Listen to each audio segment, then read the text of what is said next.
మహిళలకు చట్టసభల్లో 33% రిజర్వేషన్లను తక్షణమే అమలు చేయాలని కోరుతూ విద్యా విశాఖ జిల్లా కమిటీ ఆధ్వర్యంలో జిల్లా కలెక్టర్ కార్యాలయం వద్ద సంతకాల సేకరణ కార్యక్రమం నిర్వహించారు। ఈ కార్యక్రమంలో మాజీ కార్పొరేటర్ బొట్ట ఈశ్వరమ్మ పాల్గొని మహిళా రిజర్వేషన్ల అమలుపై కేంద్ర ప్రభుత్వం వెంటనే నిర్ణయం తీసుకోవాలని డిమాండ్ చేశారు। దేశ జనాభాలో సగానికి పైగా ఉన్న మహిళలకు నిర్ణయాలు తీసుకునే వేదికల్లో సముచిత ప్రాతినిధ్యం లేకపోతే ప్రజాస్వామ్యం సంపూర్ణంగా ఉండదన్నారు బొట్ట ఈశ్వరమ్మ।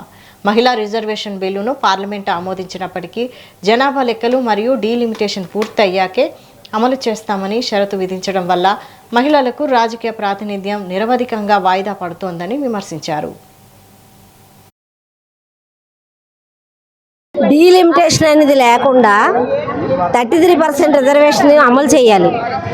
ఇది ఎప్పుడో చట్టసభల్లో రిజర్వేషన్ కింద దీన్ని అమలు చేశారు, కానీ అమలు చేసిన దాన్ని కూడా ఇప్పటి వరకు ఇంప్లిమెంటేషన్ అనేది చేయలేదు। అది చాలా అన్యాయం, దుర్మార్గం।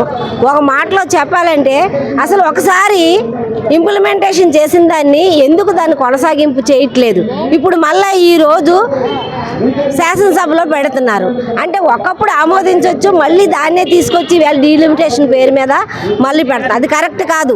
మహిళలకి అన్ని రంగాల్లోని ప్రవేశం అనేది కల్పించాలా, భద్రతను కల్పించాలా। ఇవన్నీ కల్పించాలంటే 33% రిజర్వేషన్ అనేది ఎప్పుడూ అమలు చేయాలా।